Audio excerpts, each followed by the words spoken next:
Hello students, हमारा चल रहा था टाइप ऑफ फंक्शन। ठीक है, बहुत सारे क्वेश्चन हम कर चुके हैं। लगभग ये एंडिंग पे है आपका टॉपिक टाइप ऑफ फंक्शन। ठीक हो गया। होपफुली हम इस वीडियो में इसके रिमेनिंग क्वेश्चन कर लेंगे। ठीक है, तो आज का जो क्वेश्चन है उसके लिए आपको मॉड्यूलस की थ्योरी आनी चाहिए थोड़ी सी, है ना। मॉड्यूलस यानी कि मापांक फलन। ठीक हो गया, मापांक फलन, अगर इसी को आप इंग्लिश में कहो तो मॉड्यूलस फंक्शन।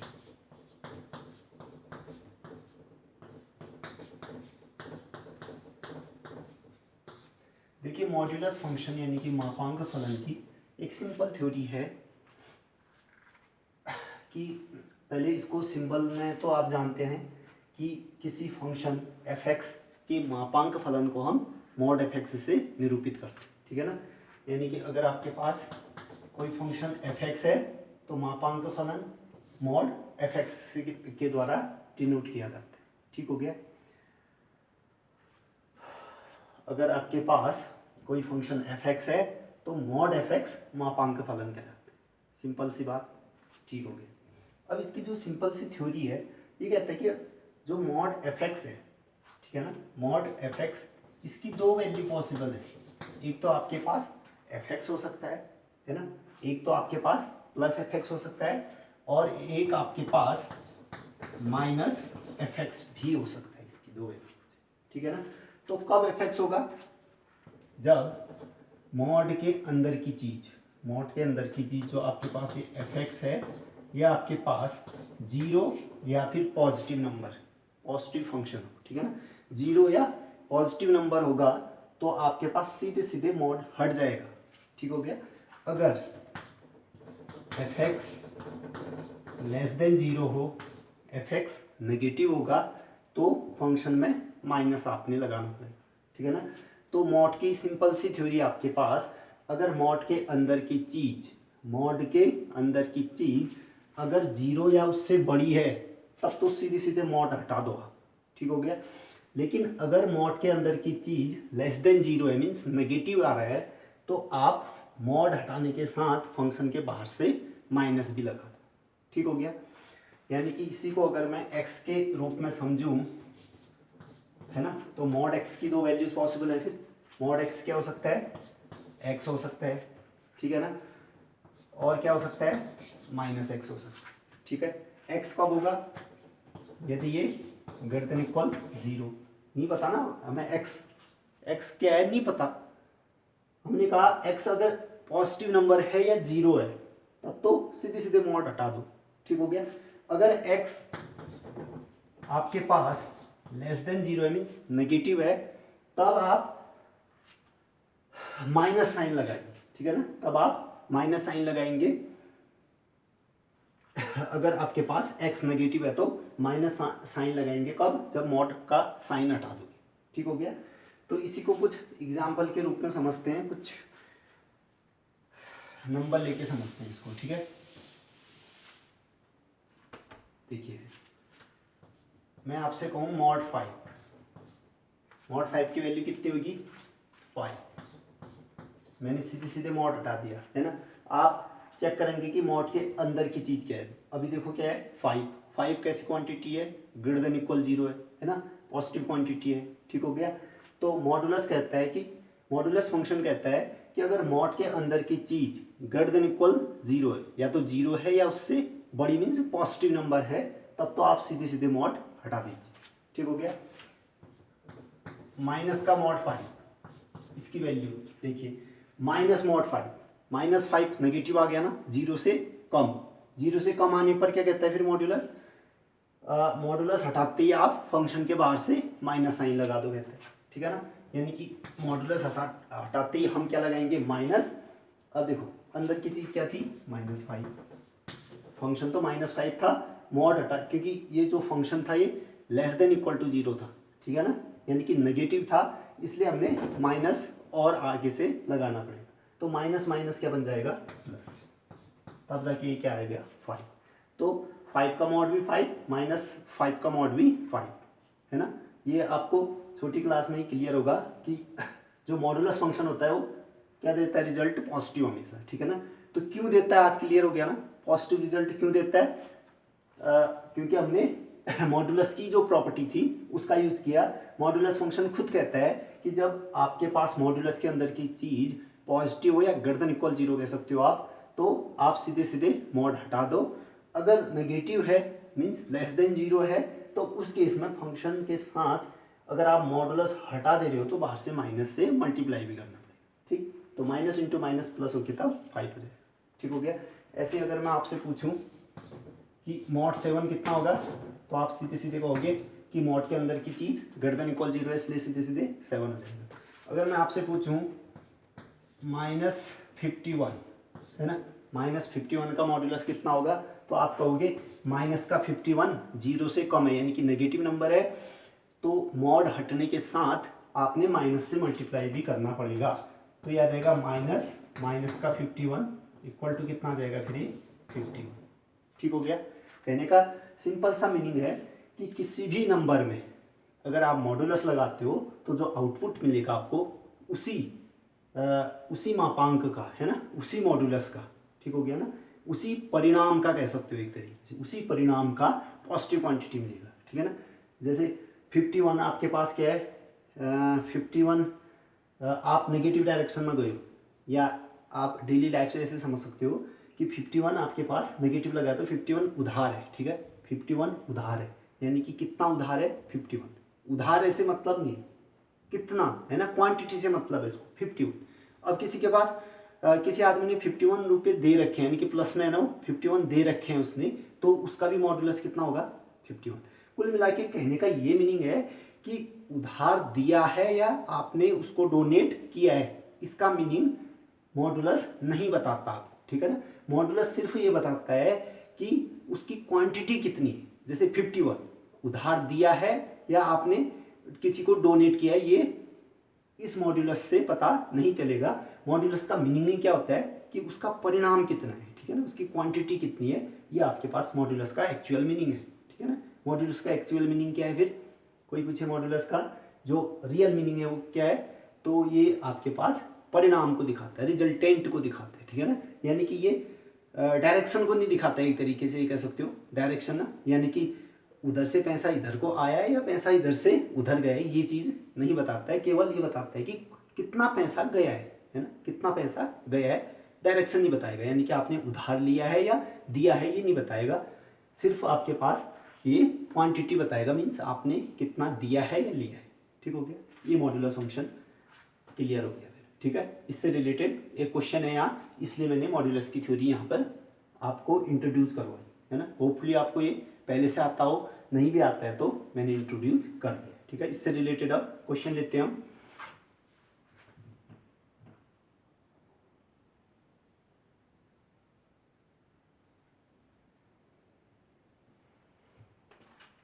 देखिए फिर आपके पास का पहला क्वेश्चन है, सिद्ध कीजिए कि f(x) बराबर mod x द्वारा प्रदत्त मापांक फलन f(r)(r) है ना, न तो एकाकी है और न आच्छादक है। आपने दिखाना है कि जो f(x) बराबर mod x है, ठीक है ना, ये फंक्शन न तो एकाकी है और न आच्छादक है, और इस फंक्शन का डोमेन कौन है, r यानी कि रियल नंबर, और कोडोमेन कौन है, r यानी कि रियल नंबर, ठीक हो गया। अब देखो ये एक मशीन तो है, फिर फंक्शन क्या होता है, एक मशीन मान सकते हो उसको, ठीक है ना। इसमें आप कुछ मेंबर डालोगे, आउटपुट इस रूप में बाहर निकलेगा, ठीक है ना। यानी कि x की जगह कुछ भी आप पुट करते हो तो आउटपुट आपके पास मॉड के रूप में निकलता है, ठीक है ना। और आप जानते हो मॉड क्या होता है, मॉड जो कि आउटपुट देगा वो पॉजिटिव देगा, चाहे x नेगेटिव हो तो भी पॉजिटिव, है ना। माइनस का मॉड 5 है ना, माइनस का मॉड 5, यानी कि मॉड के अंदर -5 है, उसकी वैल्यू भी कितनी होती है 5, और मॉड 5 की वैल्यू भी कितनी होती है 5, ये तो जानते हो ना। यानी कि जो आउटपुट मिलेगा अगर x की जगह 0 रखोगे तो 0 मिलेगा, अगर नेगेटिव लोगे तो वो भी पॉजिटिव हो जाएंगे, पॉजिटिव वाले भी तो पॉजिटिव होंगे। यानी कि एक तरीके से एक ऐसी मशीन है जो आउटपुट आपको ग्रेटर देन इक्वल 0 दे रही है ना, ग्रेटर देन इक्वल 0 नंबर दे रही है, चाहे कुछ भी रियल नंबर डाल लो तो ग्रेटर देन इक्वल 0 नंबर आपको मिलेगा हमेशा, ठीक हो गया मॉड्यूलस फंक्शन, ठीक। अभी हमने इसके बारे में पढ़ लिया है, मॉड्यूलस के बारे में कोई कन्फ्यूजन नहीं होगा आप, ठीक है। तो सीधे सीधे सॉल्यूशन पे करें बात। ना एकाकी है ना आच्छादक है, ठीक है ना। इसको तो देखो हम सीधे सीधे कंट्राडक्शन से भी दिखा सकते हैं कि ये 1 1 नहीं होगा और ऑन टू नहीं होगा। देखो पहले तो सिंपली आप फिगर से समझिए, डोमेन क्या है इसका आर, कोडोमेन क्या है आर, ठीक हो गया। मैं एक बीच में पॉइंट ले लेता हूँ 0, रियल है तो 0 होगा इसमें, ठीक हो गया। चलो नीचे -1 -2 up to so on negative number भी होंगे, है ना, 1 2 up to so on positive number भी होंगे, ठीक हो गया। देखिए तो 2 की इमेज कहाँ जाएगी, देखो आप 2 इसमें पुट करेंगे तो mod 2 आएगा, mod 2 पॉजिटिव क्वांटिटी है, सीधे सीधे mod हट जाएगा, है ना। mod 2 की वैल्यू कितनी होगी 2, यानी कि इसकी इमेज कहाँ गई 2 पे, ठीक हो गया। अब देखिए आप अगर 1 पुट करते हैं इसमें, इस फंक्शन में 1 पुट करेंगे तो mod 1 कितना हो जाएगा 1, यानी कि 1 की इमेज गई 1 पे।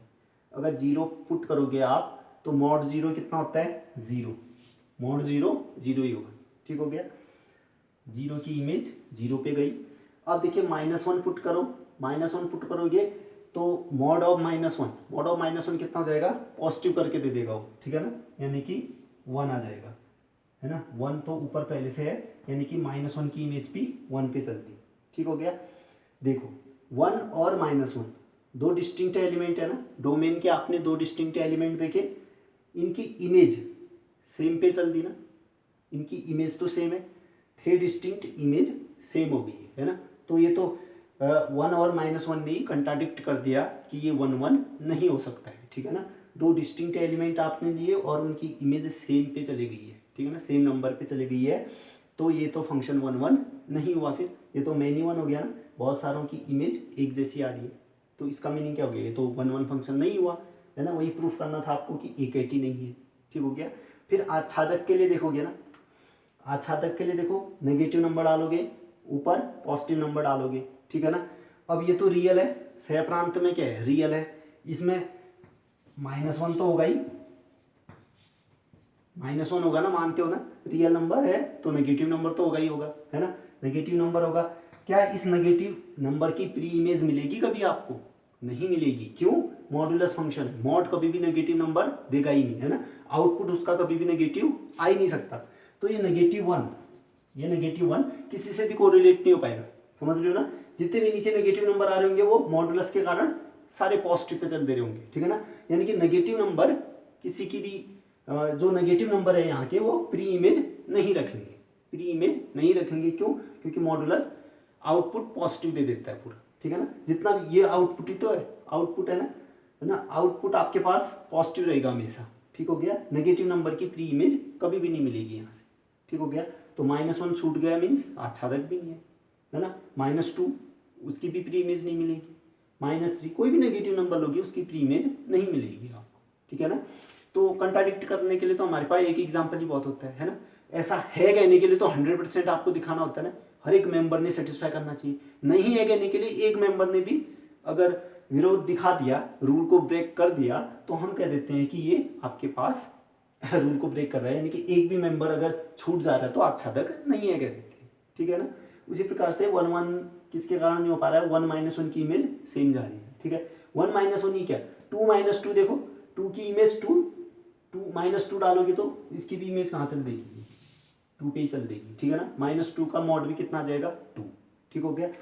तो कुल मिला के ये बात है कि ये फंक्शन न तो 1 1 है नहीं ऑन टू, क्योंकि 2 जो भी पॉजिटिव नंबर 2 पे ही जाएगी, -2 वो उसकी भी इमेज 2 पे ही जाएगी, ठीक हो गया ना। यानी दो डिस्टिंक्ट एलिमेंट थे उनकी इमेज सेम पे चलेगी। यहाँ देखो ये दो डिस्टिंक्ट एलिमेंट थे उनकी इमेज सेम चलेगी, ऐसे यहाँ 3 लो -3 लो उनका भी इमेज 3 पे चल देगा, ठीक है ना। कितनी एलिमेंट कितने एग्जाम्पल मिल जाएंगे इसमें आपको जो रूल ब्रेक कर रहे हैं, ठीक हो गया। तो आप ऐसे फिगर बना सकते हैं राइट साइड में, ठीक है ना। इस टाइप के कभी क्वेश्चन आते हैं ना जिसमें आपको प्योरली, है ना, क्लियरली आपको कंट्राडिक्ट दिख रहा है एलिमेंट्स के ऊपर, तो थ्योरी से जाने की कोई ज़रूरत नहीं है, आप सीधे सीधे जो एलिमेंट कंट्राडिक्ट कर रहे हैं उन्हीं को ले लीजिए, उससे दिखा दो कि ये रूल ब्रेक कर रहे हैं, इसलिए ये आपके पास एकक नहीं है और आच्छादक है, ठीक हो गया। तो इसके सॉल्यूशन को आप कैसे लिखोगे, देखिए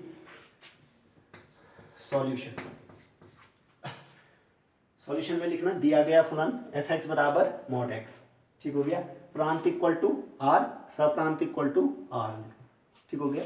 फिर हेडिंग लिखना एक एक, हेडिंग आ जाएगी एक एक, है ना। एक एक के लिए क्या दिखाना होगा भाई, दो डिस्टिंक्ट की इमेज डिस्टिंक्ट ही होना चाहिए, ठीक है ना। तो हमने सीधे सीधे क्लियरली देख लिया है कि 1 और -1 डिस्टिंक्ट है लेकिन उनकी इमेज सेम जा रही है, ठीक है ना। तो मैं ऐसे लिखूंगा 1 -1 belonging to R, real number है ना 1 -1, लेकिन कौन से हैं 1 -1, कहाँ के मेंबर लूंगा मैं, इस आर के, यानी कि आर क्या है डोमेन आपके पास, यानी कि प्रांत, ठीक है। अगर ब्रैकेट में आप प्रांत लिख रहे हो तो भी ठीक है, नहीं भी लिख रही हो तो आपको समझना चाहिए कि ये 1 -1 कहाँ से लेंगे हम, प्रांत से, ठीक है ना, क्योंकि इनकी इमेज दिखानी है, ठीक है ना। इमेज कहाँ किन मेंबर्स की होती है, डोमेन के मेंबर्स की होती है, ठीक हो गया। 1 -1 बिलोंगिंग टू आर यानी कि प्रांत, और नीचे से क्या लिखा आपने, लेकिन देख सकते हो डिस्टिंक्ट है, 1 और -1 डिस्टिंक्ट है, लेकिन f(1) बराबर f(-1) बराबर 1। इसका मीनिंग क्या हुआ, 1 की जो इमेज है देखो, f(1) 1 पे जा रहा है, f(-1) वो भी 1 पे जा रहा है ना। 1 और -1 की इमेज कहाँ पे चल दे रही है, 1 पे, है ना। यानी कि दो डिस्टिंक्ट एलिमेंट थे, उनकी इमेज सेम पे जा रही है, यानी कि 1 और -1 ने ही रूल को ब्रेक कर दिया। इसका मीनिंग ये फंक्शन 1 1 नहीं हो सकता है, ठीक है ना। होने के लिए तो आपको 100% दिखाना पड़ता है, हर एक मेंबर ने सेटिस्फाई करना है ना। अगर नहीं होने के लिए एक भी मेंबर ने रूल ब्रेक कर दिया तो नहीं है कह देते हैं, ठीक है ना। नहीं दिखाना तो और भी इजी होता है, ठीक है ना। तो कोई भी एग्जांपल आप 2 - 2 भी ले सकते थे, 3 - 3 भी ले सकते थे, ठीक हो गया। तो नीचे से क्या लिखोगे, अतः f एक नहीं है, अतः f एक नहीं है। फिर ऐसे ही आच्छादक की बात करेंगे।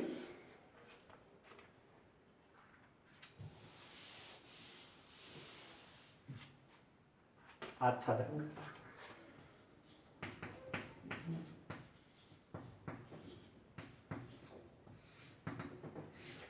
देखिए आच्छादक में क्या होता है, कोई भी मेंबर छूटना नहीं चाहिए।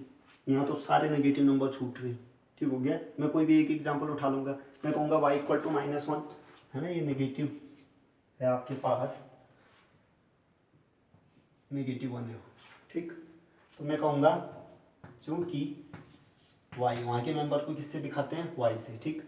चूँकि y = -1, ठीक है ना, y = -1 belonging to R, -1 real number तो है ना, y इसके मेंबर को कहते हैं, x इसके मेंबर को कहते हैं, ठीक है ना। y = -1 बिलोंगिंग टू रियल, यानी कि -1 इसका मेंबर है, लेकिन इसकी प्री इमेज कोई नहीं है, ठीक है ना। क्योंकि ये तो आउटपुट होता है, आउटपुट कभी नेगेटिव दे ही नहीं सकता। मॉडुलस, मॉडुलस हमेशा पॉजिटिव क्वांटिटी देता है, नेगेटिव कभी देगा ही नहीं, यानी कि नेगेटिव बिना प्री इमेज के रहेगा।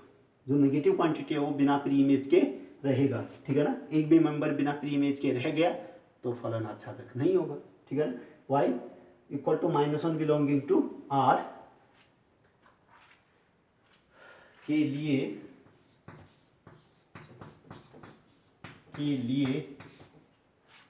x not belonging to r, x r में है ही नहीं, ठीक है ना। इस मेंबर के लिए कोई भी ऐसा x नहीं है जो इस r में रह रहा है, यानी कि प्री इमेज नहीं रख रहा है, -1 की प्री इमेज कोई भी नहीं रख रहा है इस r में, ठीक हो गया। x not belonging to r, ठीक हो गया। तो नीचे से क्या लिखोगे, अतः f(x)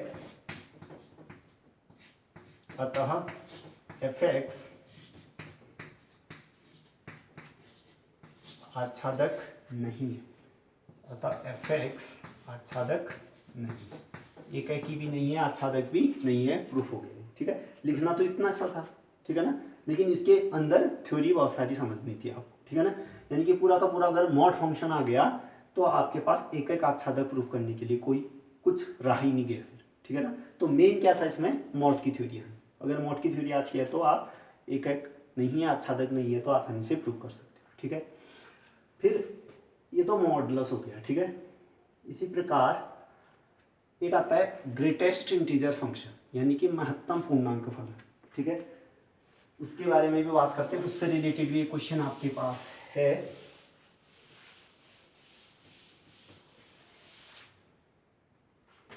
देखिए मॉडुलस के बाद मापांक, ये महत्तम पूर्णांक फलन आता है। महत्तम पूर्णांक फलन, महत्तम पूर्णांक फलन यानी कि ग्रेटेस्ट इंटीजर फंक्शन, महत्तम पूर्णांक फलन यानी कि ग्रेटेस्ट इंटीजर फंक्शन। ठीक हो गया। पहली बात तो ग्रेटेस्ट इंटीजर फंक्शन को ये बड़े से ब्रैकेट x, ठीक हो गया, इस रूप में निरूपित करते हैं। ठीक है ना। आप अगर नोट्स में लिख रहे हो तो लिखिए महत्तम पूर्णांक फलन ग्रेटेस्ट इंटीजर फंक्शन, हेडिंग लिखिए, फिर लिखना महत्तम पूर्णांक फलन, महत्तम पूर्णांक फलन को ये स्क्वायर ब्रैकेट x द्वारा निरूपित किया जाता है। ठीक हो गया। जो निम्न प्रकार से परिभाषित है, जो निम्न प्रकार से परिभाषित है। ठीक हो गया। ऐसे लिख लेना। फिर हो जाएगा ग्रेटेस्ट, फिर नीचे लाइन से लिखना greatest integer function of x equal to x या x से छोटा पूर्णांक, x या x से छोटा पूर्णांक, है ना, यानी कि इंटीजर लेस और इक्वल टू x।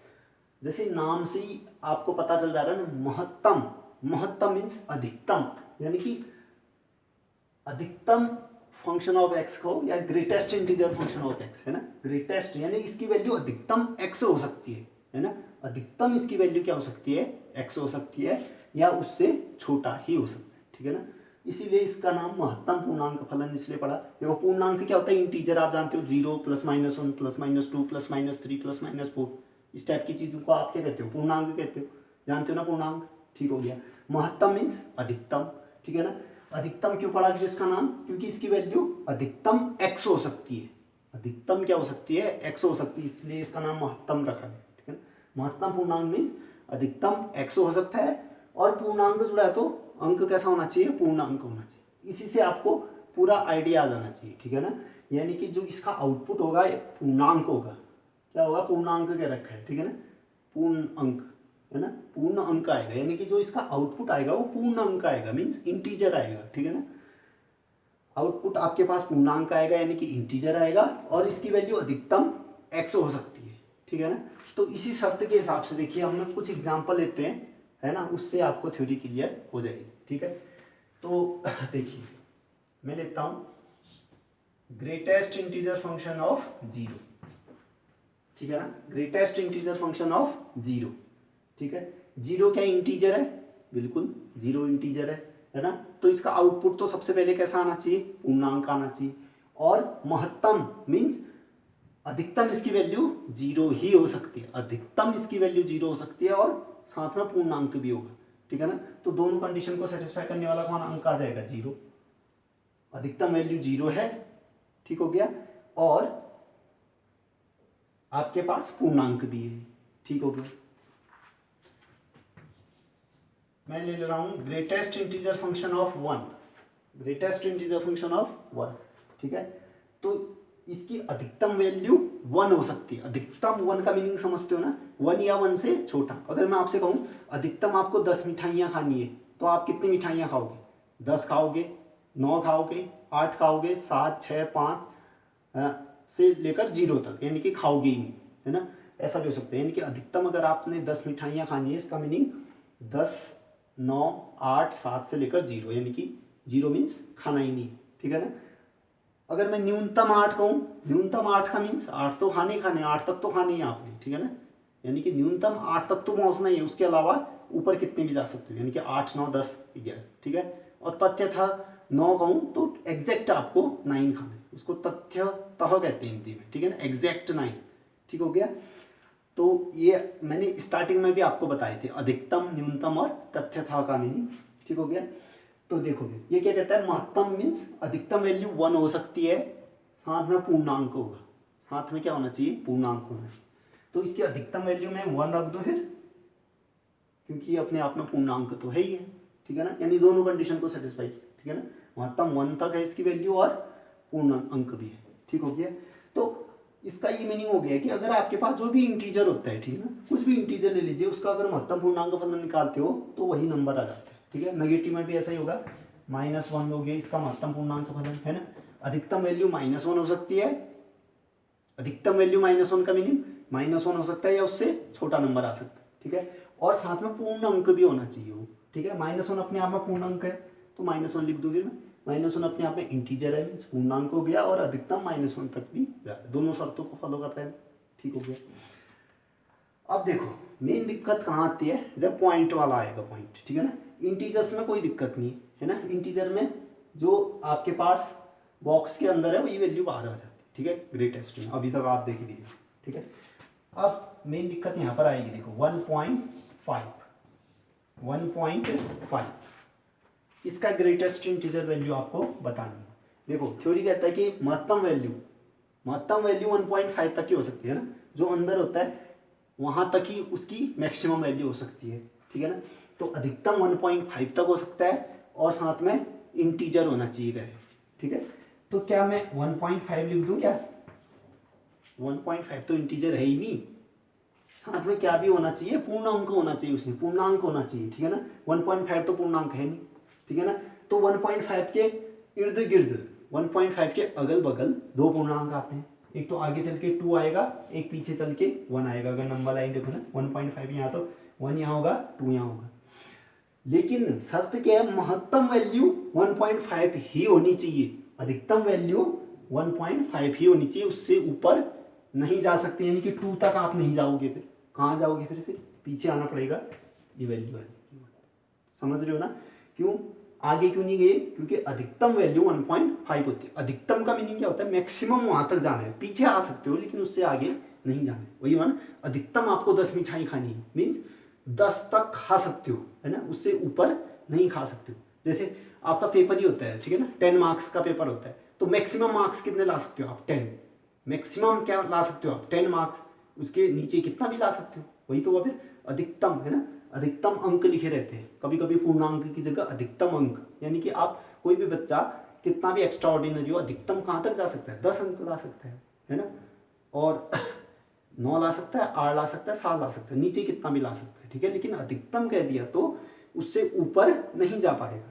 तो ये भी यही कहता है कि 1.5 तो आपके पास मैक्सिमम होनी चाहिए, ग्रेटेस्ट तभी तो आया, महत्तम वैल्यू 1.5 ही होनी चाहिए, उससे आगे आप नहीं बढ़ सकते, और साथ साथ में पूर्णांक भी होना चाहिए। तो पूर्णांक 1.5 तो होता नहीं है। ठीक है ना, मजबूरन हमें पीछे आना पड़ेगा, क्योंकि आगे तो जाके तो वैल्यू ज़्यादा हो जाएगी। ठीक है, तो पीछे आए तो यहाँ का पूर्णांक कौन मिला हमें, 1। ठीक है, तो 1.5 का जो ग्रेटेस्ट इंटीजर वैल्यू होगी वो कितना आ जाएगा, 1 आ जाएगा। ठीक हो गया, यानी कि आपको आगे नहीं बढ़ना है, उससे पीछे वाला पूर्णांक देखना है। ठीक है ना, उससे पीछे वाला पूर्णांक देखना है, सिंपल सी थ्योरी। ठीक है, तो ग्रेटेस्ट इंटीजर फंक्शन की जो सिंपल सी थ्योरी है कि अगर आपके पास बॉक्स के अंदर इंटीजर है, तो सीधा सीधा उसकी वैल्यू लिख लो, सीधा सीधा उसकी वैल्यू लिख लो। अगर इंटीजर नहीं है, पॉइंट में है, तो पीछे वाला इंटीजर देख लो। ठीक है ना, क्योंकि आगे वाला इंटीजर नहीं ले सकते, क्योंकि महत्तम वैल्यू उतनी ही हो सकती है, उससे आगे हम नहीं बढ़ सकते, तो पीछे वाला इंटीजर देख लो। 1.5 किसके बीच में आता है, 1 और 2 के बीच में, 2 तक नहीं जा सकते, एक्सीड नहीं कर सकता नंबर, तो पीछे आएगा तो 1 वैल्यू आएगी उसकी। ठीक हो गया। इसी प्रकार अब देखो फिर 2.5 ले रहा हूँ, 2.5 है ना, इसका ग्रेटेस्ट इंटीजर वैल्यू आपको दूंगा, 2.5 का ग्रेटेस्ट इंटीजर वैल्यू। ठीक है, अब देखो 2.5 किन दो इंटीजर के बीच में पड़ेगा, 2.5 आगे इसका 3 होगा, पीछे कौन होगा, 2 होगा, है ना। 2.5 किसके बीच में आएगा, 3 और 2 के बीच में, उनमें से छोटा वाला नंबर लोगे, क्यों, क्योंकि महत्तम वैल्यू उसकी 2.5 ही हो सकती है ना। अगर 3 लोगे तो वो तो 2.5 से बड़ी वैल्यू हो जाएगी। ये तो कहता है कि महत्तम वैल्यू 2.5 हो सकती है, साथ में इंटीजर होना चाहिए। इसका मीनिंग 2.5 से ऊपर नहीं जाओगे तो मजबूरन आपको नीचे वाला इंटीजर लेना पड़ेगा। 2.5 के जस्ट लेफ्ट साइड में कौन सा इंटीजर आएगा? 2। ठीक हो गया। तो कुल मिला के आपने ये देखना है कि जो नंबर है आपके पास किन दो इंटीजर्स के बीच में पड़ रहा है, उनमें से छोटा इंटीजर आपने लेना है। ठीक हो गया। इसी प्रकार से मैं कहूँ 5.5 का ग्रेटेस्ट इंटीजर फंक्शन, तो इसकी वैल्यू कितनी होगी? देखो 5, आप सबसे पहले दिमाग में क्या सोचोगे? ये 5.5 किन दो इंटीजर्स के बीच में पड़ता है? किन दो इंटीजर्स के बीच में 5.5 पड़ेगा? 5 और 6 के बीच में। ठीक है ना? नंबर लाइन आप इमेजिन कर पा रहे हैं, ये 5 ये 6, 5.5 यहीं कहीं आएगा ना, 5.5 यहीं कहीं आएगा। 5.5 किन दो इंटीजर्स के बीच में पड़ रहा है? 5 और 6 के बीच में। उनमें से छोटा इंटीजर कौन है? 5। तो इसकी वैल्यू कितनी हो जाएगी? 5। ठीक हो गया। ऐसे मैं आपसे कहूँ greatest integer function 1.01, greatest integer function 1.01। देखो 1.01 मीन्स 1 और 2 के बीच में तो आएगा, यहाँ कहीं 1.01 यहीं तो आएगा 1 और 2 के बीच में। और उनमें से छोटा इंटीजर कौन है? 1। तो इसकी वैल्यू कितनी आ जाएगी? 1। इसी प्रकार नेगेटिव में नंबर लो, माइनस का 1.01, माइनस का 1.01, इसका ग्रेटेस्ट इंटीजर वैल्यू पूछूं तो आप क्या कहोगे? सीधे सीधे नंबर लाइन में इमेजिन करोगे, -1 क्या आएगा? -1 उससे थोड़ी बाहर वैल्यू है ना, यहाँ कहीं आएगा, यहाँ पर कहीं आएगा नहीं, -1.01, -1 से पीछे है ना। जितनी वैल्यू नेगेटिव में बढ़ेगी उतना लेफ्ट आता रहेगा, वही तो होता है -1, -2, -3। जितना माइनस में बढ़ता गया वो पीछे पीछे जाता है। ठीक, तो ये -1 हो गया, ये -2 होगा, है ना। तो माइनस का 1.01 किन दो इंटीजर्स के बीच में पड़ा? -2, -1 के बीच में। उनमें से छोटा इंटीजर कौन है? -2। लेफ्ट वाला कभी भी छोटा होता है, लेफ्ट वाला इंटीजर लोगे, ठीक है ना। -2 छोटा होता है, ये तो नहीं कहोगे -1 छोटा होता है। नेगेटिव में आपके पास जो क्या होता है, परिणाम बढ़ने पर, है ना, नेगेटिव में नंबर बढ़ने पर घटता जाता है, ठीक है ना। -5 -4 से छोटा होता है। -5 वैसे तो आपको बढ़ा रहा होगा, लेकिन नेगेटिव डायरेक्शन में है ना। यानी कि ये समझो कि किसी आदमी के पास 4 रुपया कर्ज है और किसी आदमी के पास 5 रुपया कर्ज है, कौन अमीर हुआ फिर? जिसके पास 4 रुपया कर्ज है, ठीक है ना, वो बड़ा हो। ठीक हो गया। उसी प्रकार से -1 -2, आई होप आपको आता होगा 12th स्टैंडर्ड में आप हैं तो इतना आप जानते होंगे कौन नंबर छोटा होता है कौन बड़ा होता है, ठीक है। तो -1 -2 में छोटा कौन होता है? -2। इसलिए आप माइनस का 1.01 का जो ग्रेटेस्ट इंटीजर होगा, छोटा इंटीजर होगी कौन? -2। ये तो नहीं कहोगे एक्सीड कर गया ये, है ना, इससे बड़ा नंबर आ गया तो नहीं कहोगे, नहीं। नेगेटिव में परिणाम बढ़ने पर अंक घट जाता है, ठीक है ना। ऐसा ही हुआ फिर माइनस का 1.01 की अधिकतम वैल्यू माइनस का 1.01 ही हो सकती थी, इससे ज़्यादा नहीं हो सकती, यानी इससे राइट में नहीं जा सकता था ये, और पूर्णांक लेना था, इसलिए जानबूझ के हमने क्या लेना पड़ेगा मजबूरी में हमें -2 इसकी वैल्यू, ठीक। इसी प्रकार से माइनस का 5.77, माइनस का 5.77, इसका ग्रेटेस्ट इंटीजर वैल्यू कितनी हो जाएगी? देखिए सीधे सीधे समझ पा रहे हैं, -6 होगा ना, -6।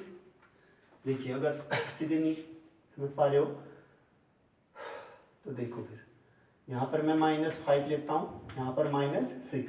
अब ये क्या है? -5.77, इससे तो लेफ्ट में आया होगा ना, यहाँ कहीं आया होगा ये माइनस का 5.77, ठीक है। ग्रेटेस्ट इंटीजर निकालना है, इसका मीनिंग इससे बड़ा तो नहीं हो सकता, इस नंबर से बड़ा नंबर आप नहीं ले सकते हो। अब इंटीजर लेना हमारी मजबूरी है, तो हम जानबूझ के पीछे आएंगे -6 के पास, तो इसकी वैल्यू कितनी हो जाएगी? -6। आई होप आपको इतने सारे एग्जाम्पल से जो ग्रेटेस्ट इंटीजर वैल्यू है वो कैसे निकालनी है आ गई होगी। ठीक हो गया। क्या करना है? सिंपली अगर बॉक्स के अंदर आपको इंटीजर्स नंबर दिख रहे हैं तो सीधे सीधे वही वैल्यू हो जानी है, ठीक है। अगर इंटीजर्स नहीं दिख रहे हैं, अंदर पॉइंट्स में वैल्यू दिख रही है, तो आप क्या कहोगे कि जो ये क्वांटिटी है अंदर वाली, ये किन दो इंटीजर्स के बीच में पड़ रही है, फिर उनमें से छोटा वाला इंटीजर ढूंढोगे, ठीक है ना। ये थ्योरी आपकी क्लियर होगी, इससे रिलेटेड क्वेश्चन करते हैं, ठीक।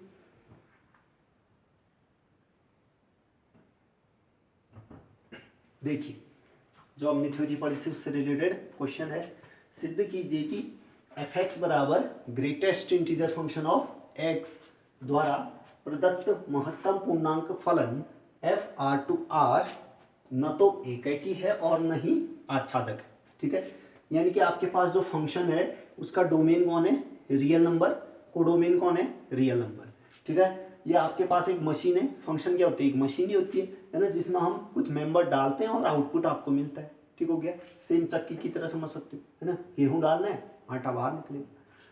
ठीक हो गया, तो देखिए फिर इसका जो अब आउटपुट मिलेगा, जैसे आप यहाँ 1 डालोगे तो ग्रेटेस्ट इंटीजर ऑफ 1 मिलेगा, 2 डालोगे ग्रेटेस्ट इंटीजर 2, और नंबर कहाँ से डालने होते हैं, प्रांत से, यानी कोई भी रियल नंबर आप डालोगे इसमें एक्स की जगह। इसका मीनिंग तो ये हुआ कि अगर जब मैं 1.1 देखो तो 1.1 का ग्रेटेस्ट इंटीजर कितना होगा, अभी जो थ्योरी बताई थी उसके अकॉर्डिंग बताइए। 1.1 पूर्णांक तो है नहीं, पूर्णांक नहीं है तो बराबर इतनी वैल्यू नहीं आ सकती है। 1.1 किसके बीच में आएगा फिर, अब 1 और 2 के बीच में, उनमें से छोटा वाला पूर्णांक कौन होगा, 1। अब 1.2 ले लो, इसका महत्तम पूर्णांक फलन देखो, 1.2 पूर्णांक तो है नहीं, यानी इक्वल टू 1.2 तो लिख नहीं सकता हूँ मैं।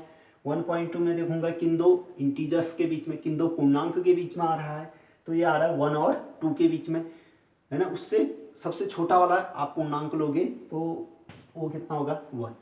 देख सकते हो, इसी प्रकार 1.3 भी ले सकते थे आप। ठीक है, 1.4 कुछ भी ले लीजिए आप। ठीक है, उसकी वैल्यू कितनी आनी है, 1 ही आनी है। ठीक हो गया, तो देखिए फिर 1.1 रियल नंबर है बिल्कुल, 1.2 रियल नंबर है, दोनों डिस्टिंक्ट भी हैं, बिल्कुल है डिस्टिंक्ट। अगर इनको यहाँ डालोगे आप फंक्शन में, 1.1 का ग्रेटेस्ट कितना आएगा, 1, 1.2 का ग्रेटेस्ट इंटीजर कितना आएगा, 1। दो डिस्टिंक्ट मेंबर थे, इमेज कहाँ जा रही है, सेम। एक भी एग्जांपल आपको ऐसा मिल गया तो आप कहोगे ये तो 1 है ही नहीं, समझ रहे हो ना। इसी प्रकार बहुत सारे एग्जांपल ले सकते हो, 2.1, 2.5, है ना, ये दो डिस्टिंक्ट मेंबर हैं, बिल्कुल नहीं डिस्टिंक्ट हैं। 2.1, 2.5 अलग अलग मेंबर है ना, और रियल भी है, बिल्कुल डोमेन से ले रहे हैं हम। और देखो 2.1 किन के बीच में आएगा, 2 और 3 के बीच में, उसमें से छोटा इंटीजर कौन होता है, 2। 2.5 किन के बीच में आएगा, 2 और 3 के बीच में, उसमें से छोटा नंबर कौन आएगा, 2। देखो फिर 2.1, 2.5 डोमेन के दो डिस्टिंक्ट मेंबर थे, लेकिन उनकी इमेज कहाँ जा रही है, 2 पर, यानी सेम मेंबर पे जा रही है। ये भी 1 कितने भी एग्जाम्पल, 3.1, 3.2 ले लो, नेगेटिव में ले लो, माइनस का 3.2, माइनस का 3.5 ले लो, उनकी इमेज कहाँ जाएगी, -4 पे। ठीक हो गया ना। तो कितने भी आपके पास एग्जाम्पल भरपूर है, लेकिन हमें कंट्राडिक्ट कराने के लिए कितना चाहिए, एक एग्जाम्पल। एक एग्जाम्पल सीधे सीधे दिख रहा है तो हम थ्योरी से जाएंगे ही नहीं, ठीक है ना, थ्योरी से हम जाएंगे ही नहीं, जैसा अभी तक हम प्रूफ कर रहे थे ना थ्योरी से 1 है करके, तो अब थ्योरी से जाना ही क्यों है ना। सीधे सीधे कंट्राडिक्शन दिख रहा है आपको, मॉडुलस में भी सीधे सीधे कंट्राडिक्शन दिख गया था, यहाँ पर भी आपके पास सीधे सीधे कंट्राडिक्शन दिख रहा है। ठीक है, ठीक है, ये तो 1 के लिए हो गया। फिर इसी प्रकार बात आती है ऑन टू, ऑन टू भी नहीं है ना, दिखाना है आपको, तो उसके लिए क्या होगा, देखिए आपके पास जितना भी आउटपुट मिलेगा, देखो ग्रेटेस्ट इंटीजर फंक्शन होता है, जितना भी आउटपुट आपको मिलेगा वो कितना आएगा, इंटीजर। जितना भी आउटपुट मिल रहा है वो इंटीजर के फॉर्म में मिलेगा, लेकिन ये तो कोडोमेन के आपके पास रियल नंबर, रियल नंबर है तो इसके पास क्या भी मेंबर होगा, 1.1 भी तो होगा, 2.5 भी तो होगा, है ना, माइनस का 3.33 भी तो होगा। ठीक है ना, यानी कि पूर्णांक के अलावा भी बहुत सारे अनकाउंटेबल इसके पास नंबर्स होंगे। अब इनकी प्री इमेज कहाँ होगी फिर, ठीक है ना, 1 की तो इतनी सारी प्री इमेजें मिलेंगी आपको। ठीक है ना, क्या 1.1 प्री इमेज रख पाएगा, नहीं रख पाएगा। ये किसी से लिंक कहाँ से होगा, क्योंकि इसका आउटपुट तो हमेशा इंटीजर मिलता है ना, केवल इंटीजर वाले ही तो कोरिलेट हो पाएंगे अब, यानी केवल इंटीजर जो आपके पास है प्रांत में, यानी कि कोडोमेन में जो इंटीजर टाइप के रियल नंबर होंगे वही तो प्री इमेज रख रहे होंगे, क्योंकि आउटपुट आपको क्या मिलना है, इंटीजर मिलना है फाइनली। ये आउटपुट तो कभी मिलेगा ही नहीं इंटीजर इस फंक्शन के द्वारा, ये वाले पॉइंट तो कभी मिलेंगे नहीं, 2.5 तो कभी मिलेगा ही नहीं, है ना। तो मैं क्या कहूँगा फिर, y = 2.5 कोडोमेन का मेंबर है, लेकिन उसकी प्री इमेज आर प्रांत में नहीं रह रही है, इसलिए आच्छादक भी नहीं। सिंपल ये तो है फिर ये क्वेश्चन, है ना। सिर्फ आपको इसकी थ्योरी आनी चाहिए, किसकी, ग्रेटेस्ट इंटीजर फंक्शन। ठीक है ना, देखिए इसका सॉल्यूशन अब सीधे सीधे लिखते हैं। अगर आप राइट साइड में फिगर बनाना चाहते हो कंट्राडिक्शन के लिए, तो बना सकते हो बिल्कुल, डोमेन आर, कोडोमेन आर, ठीक हो गया। कोई भी दो मेंबर जो कंट्राडिक्ट कर रहे हैं उनको उठाता हूँ मैं ले रहा हूँ 1.5, ठीक हो गया, 1.6, दो मेंबर, ठीक है ना। इनकी इमेज 1.5 किसके बीच में पड़ेगा, 1 और 2 के बीच में। उसमें से छोटा इंटीजर कौन आएगा, 1। 1.6 भी किन दो इंटीजर के बीच में आएगा, 1 और 2 के बीच में। उसमें से छोटा कौन, 1, यानी इसकी इमेज भी 1 पे जाएगी, इसकी इमेज भी 1 पे जाएगी, यानी 1 1 नहीं है, ठीक है। और साथ ही में ऑन 2 के लिए कंट्राडिक्शन दिखाना है तो क्या करूँगा, 1.1, ठीक है। 1.1 रियल नंबर तो है, लेकिन इसके ये किसी की इमेज बन सके ऐसा नहीं है, यानी कि ये प्री इमेज नहीं रखेगा, क्योंकि आउटपुट आपको क्या मिलेगा, आउटपुट हमेशा क्या मिलेगा आपके पास, एक इंटीजर नंबर मिलेगा, और ये आउटपुट कभी मिल ही नहीं सकता 1.1, ठीक है ना। कुछ भी आप एक्स की जगह रखो वो हमेशा इंटीजर के फॉर्म में बाहर निकालेगा, हमेशा इंटीजर देगा, यानी पूर्ण अंक देगा, यानी 1.1 तो कभी देगा ही। 1.1 तो लेकिन आर में रहता है, 1.1 तो छूट गया, फिर मैं एक भी मेंबर छूट गया तो 1 2 नहीं देगा, ठीक है ना, सिंपली। तो सबसे पहले आप इसके सॉल्यूशन पे आइए। सॉल्यूशन पे लिखना दिया गया फलन एफ एक्स बराबर greatest integer function of x, फिर लिखना प्रांत इक्वल टू आर, सप्रांत इक्वल टू आर, फिर लिखना एक एक हेडिंग डालना और सीधे सीधे कंट्राडिक्शन दिखा देना, कहना सिंस 1.5, कुछ भी लिख सकते हो आप, ठीक है ना, जरूरी नहीं है कि दो ही मेंबर ले लें, ठीक है ना। मैंने फिलहाल फिगर में दिखा रखा तो ये दो मेंबर ले लूँगा, 1.5, 1.6 बिलोंगिंग टू आर, डोमेन के दो मेंबर है ना, तभी तो इमेज दिखाऊंगा सेम आ रही है उसकी, ठीक है ना। आर में बिलोंग कर रहे हैं, आप देख सकते हो दोनों कैसे मेंबर हैं, डिस्टिंक्ट हैं, लेकिन इनकी जो इमेज है, लेकिन एफ ऑफ 1.5 यानी 1.5 की इमेज बराबर एफ ऑफ 1.6 यानी 1.6 की इमेज कहाँ पे जा रही है, 1 पे, यानी ये दो मेंबर थे तो अलग अलग, लेकिन इनकी इमेज सेम पे चली गई, ठीक है ना, यानी कि दो मेंबर्स की इमेज सेम होगी, दो ही क्या बहुत सारे, 1 पॉइंट में जो भी लोग नंबर लोगे ना उनकी सारी इमेज 1 पे जाएगी, ठीक हो गया।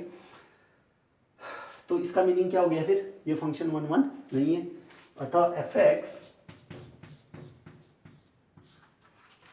अतः एफ एक्स एक नहीं है, अतः एफ एक्स एक नहीं, ठीक। ऐसे हम अच्छा तक नहीं है दिखाएंगे, पॉज करके आपने नोट कर लिया होगा इतना, अच्छा तक,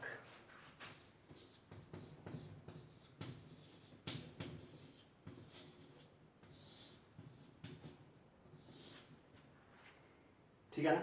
अच्छा तक की बात करते हैं आप, अच्छा तक में क्या होगा, 1.1 इस रियल कोडोमेन का मेंबर है, लेकिन इसकी प्री इमेज नहीं आ पा रही, यानी कि 1.1 आपके पास छूट जा रहा है, यानी कि एक भी मेंबर छूट गया तो आच्छादक नहीं होगा, ठीक है।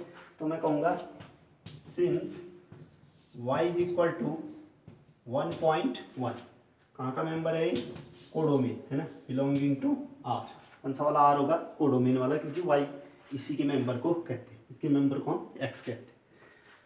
y equal to 1.1 belonging to real के लिए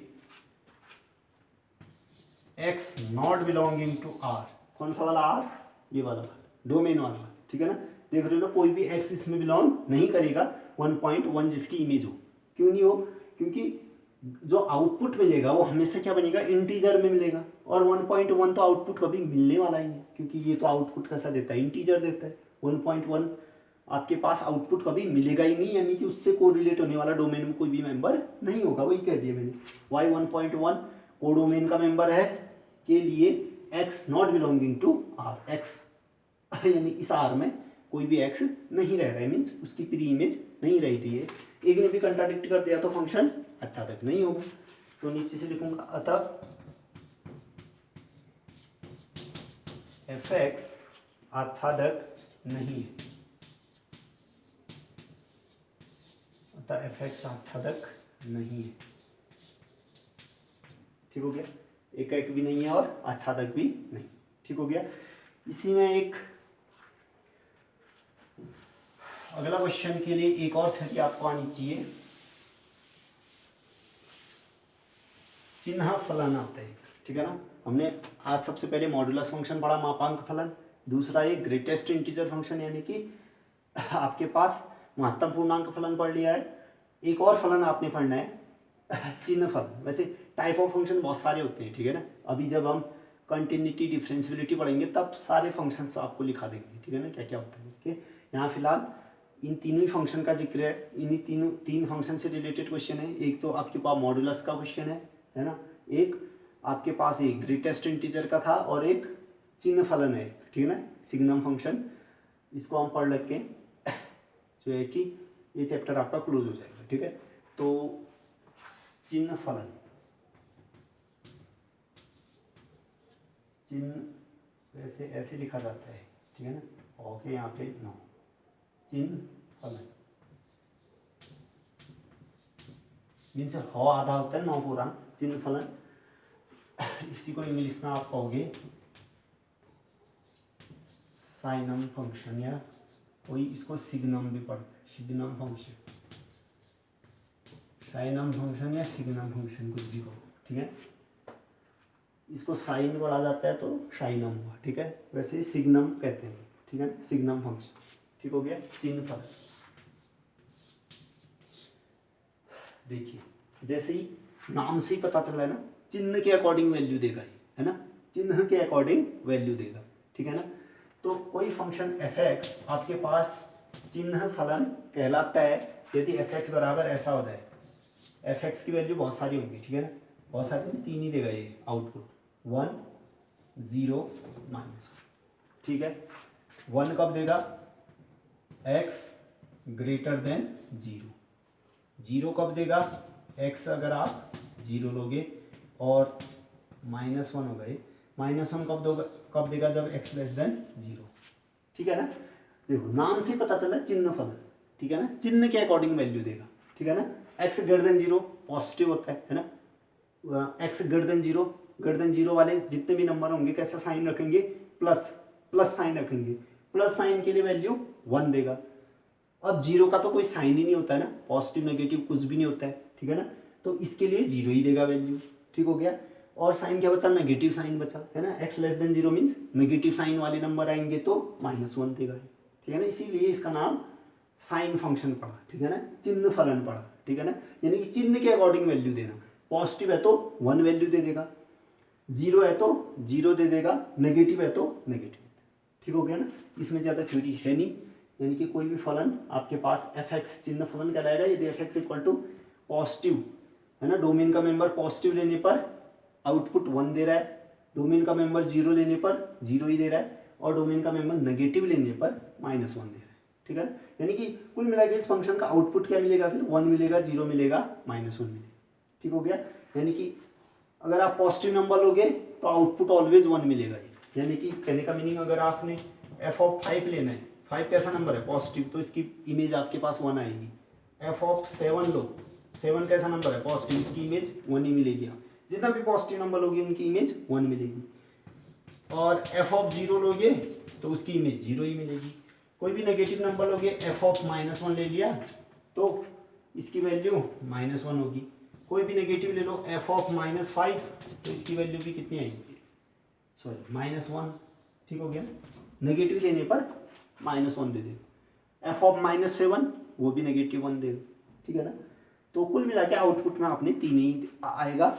अगर आप डोमेन पॉजिटिव ले रहे हो तो आउटपुट 1 दे देगा, डोमेन 0 ले रहे हो तो 0 दे देगा आउटपुट, और नेगेटिव नंबर ले रहे हो तो आउटपुट -1 दे देगा, ठीक है। इससे रिलेटेड क्वेश्चन करते हैं, चिन्ह फलन, ठीक हो गया।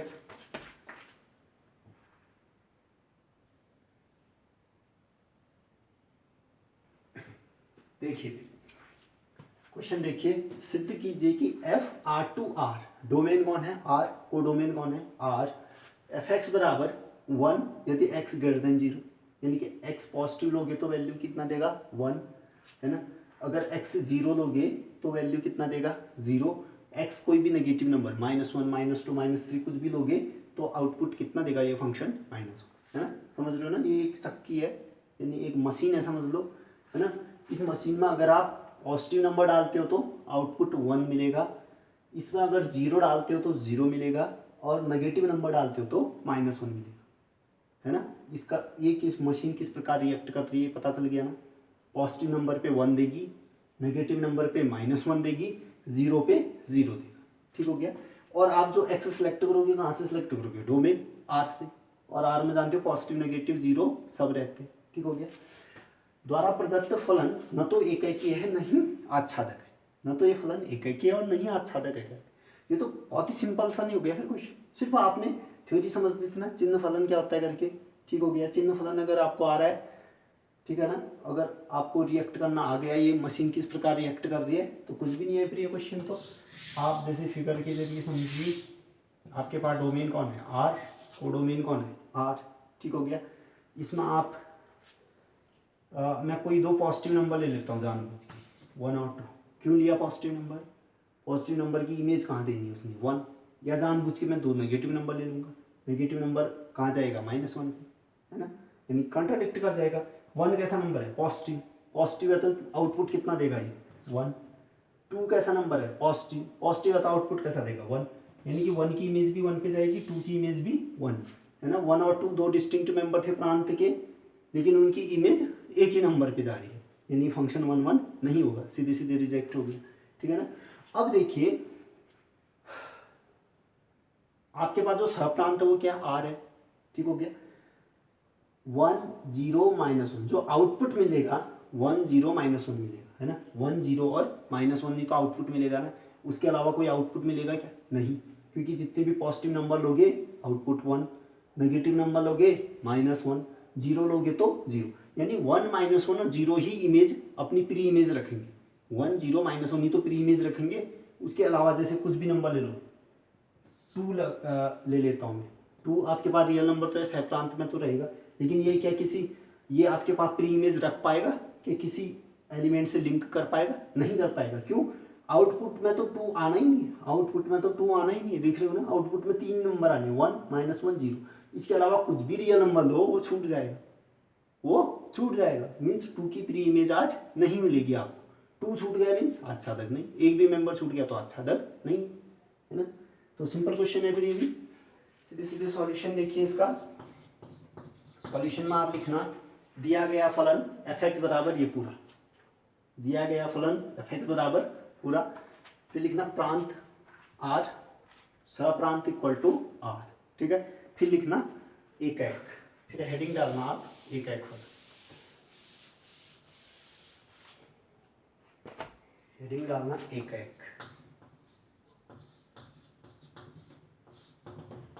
देखिए इसमें सीधे सीधे मैं क्या लिखूंगा, चूंकि 1, 2 बिलोंगिंग टू आर, कौन सा आर, डोमेन आर, है ना, डोमेन वाला आर, ठीक हो गया।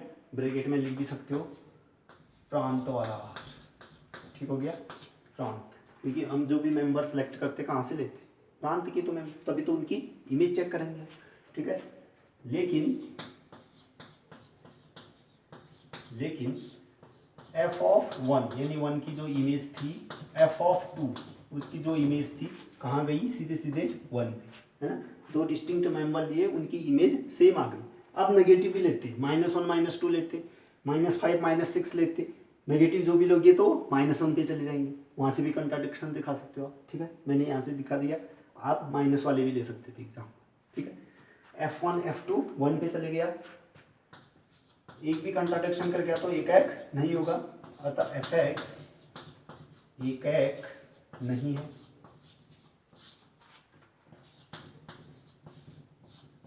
अतः f(x) एकैक नहीं है। फिर ऐसे आच्छादक की बात करेंगे आप, ऐसे ही आप आच्छादक की बात करोगे, यानी कि ऑन टू फंक्शन, उसके लिए देखो 2 इसका मेंबर है, लेकिन वो प्री इमेज नहीं रख रहा, छूट जा रहा है, कुछ भी ले सकते हो आप, ठीक है ना। 1 0 -1 ये तो इमेज बन रही है, उसके अलावा कुछ भी रियल नंबर ले लो, -1 ले लो, √2 ले लो, √2 भी तो रियल नंबर ही होता है ना, √5 ले लो, है ना, माइनस का 1.33 ले लो, कुछ भी ले लो, ठीक है ना। सबके मेंबर, सबकी जो भी ये मेंबर -101 के अलावा जो भी मेंबर लोगे वो छूटने, ठीक है ना। एक भी छूट गया तो आच्छादक नहीं है, तो हम दिखाएंगे 2 का रेफरेंस लेके दिखा दे रहा हूँ मैं, आप 3 का लेके दिखा सकते हो, आप -10 का रेफरेंस लेके दिखा सकते हो, ठीक है। तो मैं कहूँगा चूंकि y is equal to 2 belonging to r, कौन सा वाला, सप्रांत वाला, क्योंकि उसी के मेंबर को हम y कहते हैं, ठीक। y is equal to 2 belonging to r के लिए x not belonging to r, है ना। इस मेंबर के लिए इसमें रहने वाला कोई भी x नहीं है, ठीक हो गया। अतः f(x) आच्छादक नहीं है, अतः f(x)